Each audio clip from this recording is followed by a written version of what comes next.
If you want access to my entire library of past webinars, as well as access to future ones, head over to daringventuresathome.com or click the link in the description below.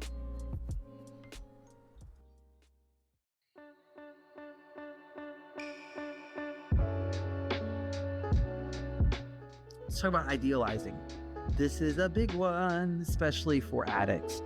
Addicts are notoriously absent from reality. So idealizing starts with the romantic idealizing. We all do this. It's okay. It's just that we don't want to get stuck here.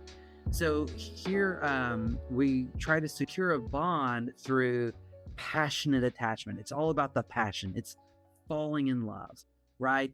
You're looking for that partner who matches that internal ideal that you have because of your history. I'm sorry, I don't care who you are. Your internal ideal was there because of things in your history, and you picked your partner because in some way they matched, at least at first, this internal ideal. That's not to say, you should have known about anything they were hiding. I want to be clear about that. But we're attracted to people for a reason. It's not random. We know that. There's just way too much data out there that demonstrates that. So then again, you are getting the pattern here, but hey, repetition's how you learn. I did this on purpose. So then there's the de-idealizing. So now I begin to see the flaws in my partner. And so what I'm going to do on this test is I'm going to start oscillating between they're perfect and oh my gosh, I can't do this. What was I thinking? We're perfect. It's great. Oh my goodness, I can't tolerate this. I have to break up right now. Right? It's this black or white, all or nothing. I'm going to see your flaw and I'm going to totally devalue you because of it. Or you're going to point out my flaw and I'm going to feel totally devalued by you. And I can't tolerate that. So we have to break up. So it goes from super, super close to all of a sudden, it's just too much. So a lot of splitting happens here. So splitting is where I can't see you as a whole person. I split you. And so there's good wife and bad wife. And you're either good wife if you're showing up in such a form that I can project my fantasy onto you, but my goodness, the moment you peek out and you don't align with my fantasy and I see reality, oh, now you're bad wife. Guess what? It's normal. It needs to happen. And I think about, and I haven't counseled a whole lot of couples who are pre-marriage, except for pre-marriage counseling, but like long-term counseling of couples that are pre-marriage with intention. But I have done a few, and what's so interesting is I've watched them, and I can think back to my own relationship history and see this.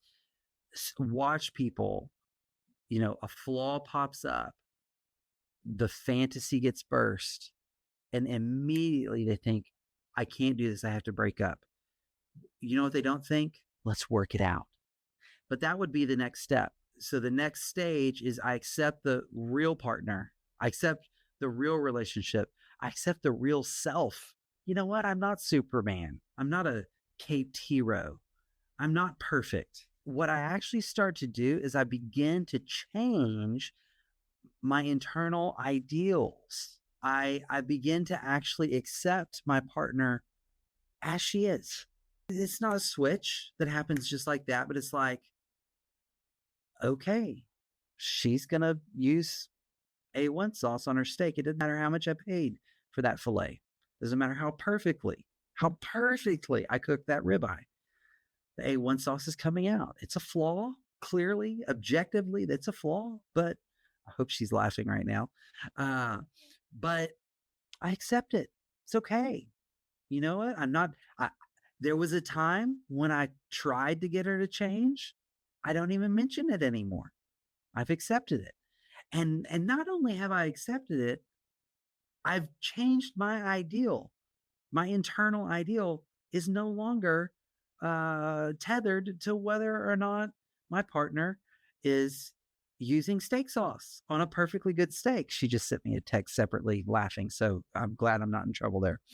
Okay. So I'm accepting reality. I'm changing my internal ideals. And then I move forward and I'm now modulating the idealizing. Okay. So modulated idealizing. So here I actually continue to idolize. No, I'm sorry. I continue to admire and appreciate my partner but I'm very intentionally appreciating the real person. I'm staying tethered to reality. I am being real about the flaws. I'm being real about the imperfections in myself and my partner. And I'm admiring and appreciating my partner, which sets me up to do this last thing, which is intermittent romantic idealizing, which is to say that that there are moments where passion comes back. I don't live there all the time. We don't live here all the time, but we have moments where it's like the fire gets lit again. The fire gets lit again, and and we feel it, and it doesn't last forever, but it's a good little burst there. But what does it is what comes before. The fact that I've been able to admire and appreciate the real person. I've accepted the real person. I've come to admire and appreciate the real person. Now, every once in a while, we can turn on the fantasy mutually together. We can kind of like set all that reality aside and just throw ourselves into one another. And it's good. What ignites it is the admiration. This is huge. I should have done a whole life hack slide on this thing right here. If you're there and you're like, yeah, you know what? I have not accepted that my partner is a real person. I'm still trying to internalize my real partner as my ideal. Here's what you do. Here's a practical thing. Here's a practical life hack for you. You begin to intentionally admire and appreciate your real partner. Ask friends and family if you need help. And you don't have to get into all your dirty laundry. You can just say, tell me the quirky things about your mom that you actually love. Tell me the things that sometimes drive you crazy about your dad, but you actually appreciate. And just get a consult. Okay? Get a consult. Okay. Devaluing. Devaluing is something we have to do. It's important. Why? Because we start out idealizing, right? So there has to be a process of devaluing. So when we first start to devalue, so we've come off of idealizing, now we're global devaluing. The global word there, what that's saying is now everything's bad. Now I see everything through these negative lenses. All the flaws, I don't just see them, they're exaggerated. This is what Jerry Seinfeld does in the TV show Seinfeld. Every single girlfriend, the moment he sees a flaw, she's got man hands. She's got one dress she wears over and over and over again. The moment there's one flaw in a girlfriend, he's done with her. He's done with her. She's gone. He treats the girlfriends like objects. This could be a lesson in narcissism. There's a great scene. This is a slight rabbit trail. Y'all just permit me, if you will. What choice do you have? There's this scene where Jerry walks into his apartment. His friends are waiting for him there, something like that. And he whips his belt off. He comes right in his apartment. He whips off his belt like in one stroke and throws it in the trash can. And Elaine or George or whoever it was, I can't remember if they asked him what's wrong with the belt or something. And he's like, oh, it touched the floor in the bathroom. It touched the floor in the bathroom when I was out. Throws it away. It's gone. Done. And what's funny about that is that's exactly what he does with his girlfriends over and over and over. So he treats them the way he does objects. Okay, but that's what happens when we're stuck in this global devaluing. So you're a fantasy, you're perfect, and then I see one flaw, and now I see all your flaws in this exaggerated state. And then devaluing for separateness. So sometimes when we're needing separateness, we'll use devaluing as a strategy to try to achieve it. Okay, what we need to do there is move on to the next one. We need to start to accept the flaws. So I recognize devaluing as a defense. So this is another real practical thing here. When you hear your internal dialogue devaluing your partner, what you need to ask yourself is, where am I feeling insecure? Where am I feeling inadequate? What is going on that I am devaluing her? What's the real threat here? And then what I need to do is I need to begin integrating the devalued and ideal images, because reality is somewhere in the middle. I can't live in this split world of good partner, bad partner. And a lot of things send us to this place.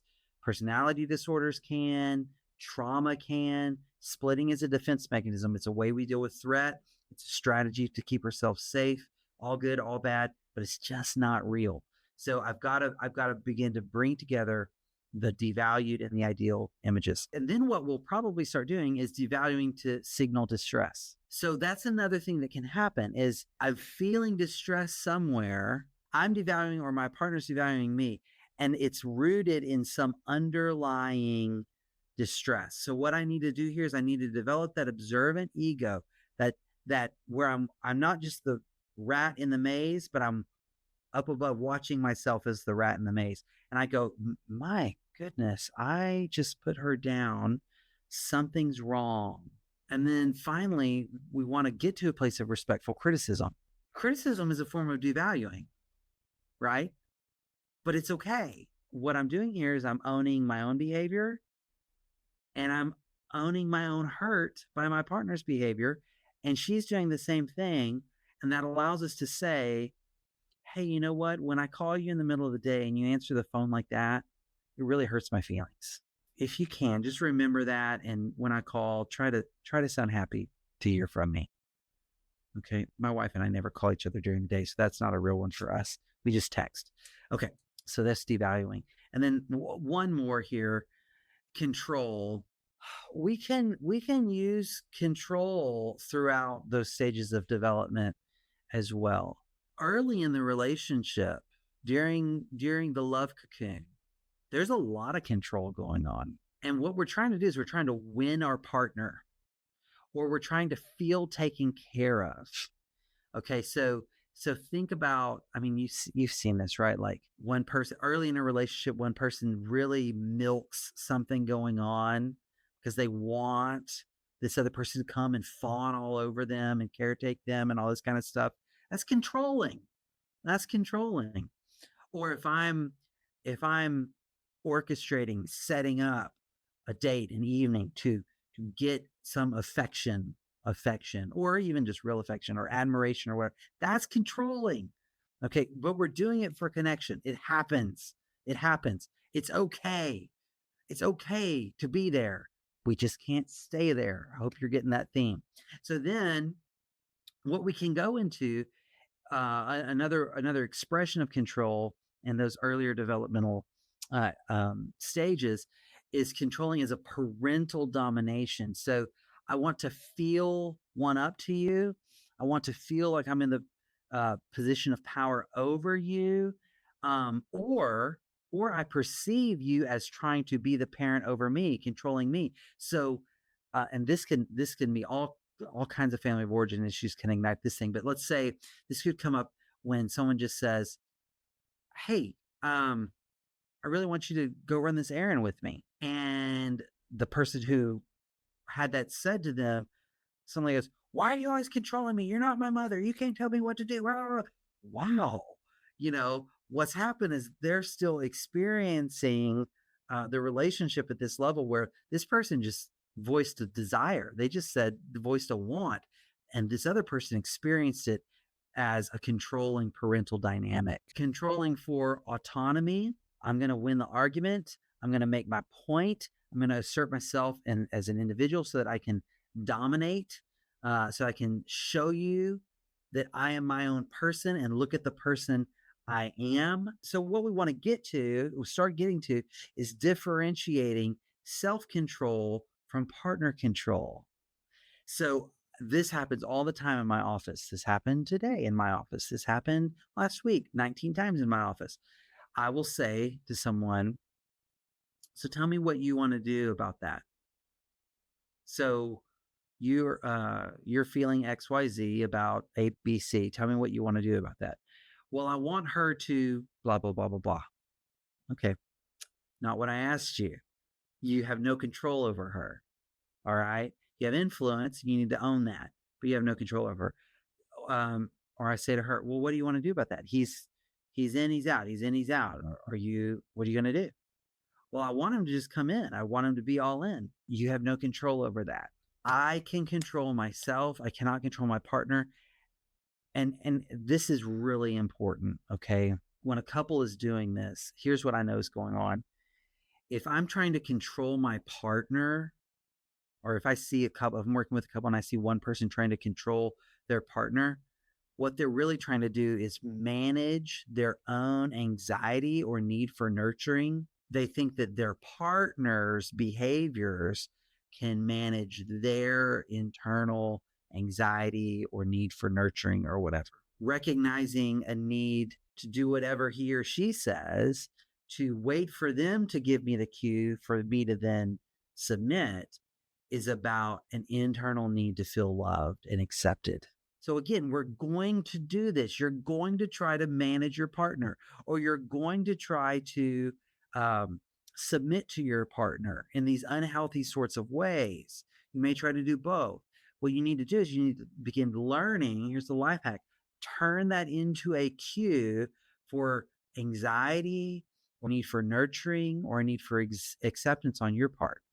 Now, where we ultimately want to head is we want to figure out how to actually have a true balance of power, a just relationship based on principles of justice where it's fair. So, in other words, I can take control, right? I can put my foot down, but I only do it for the sake of the relationship. I can yield control. I can submit. I can yield control, but I do it to enhance the relationship. And I'm not always in one spot or the other, and my partner's not always in one spot or the other. We are negotiating agreement here and balance here. All right.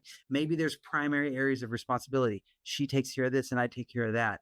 I make these decisions more, I have more weight in these decisions. She has more weight in these decisions. But still, at the end of the day, there's a give and a take, and it's for the good of the relationship, and it's done with intention. I have the capacity to do it on purpose.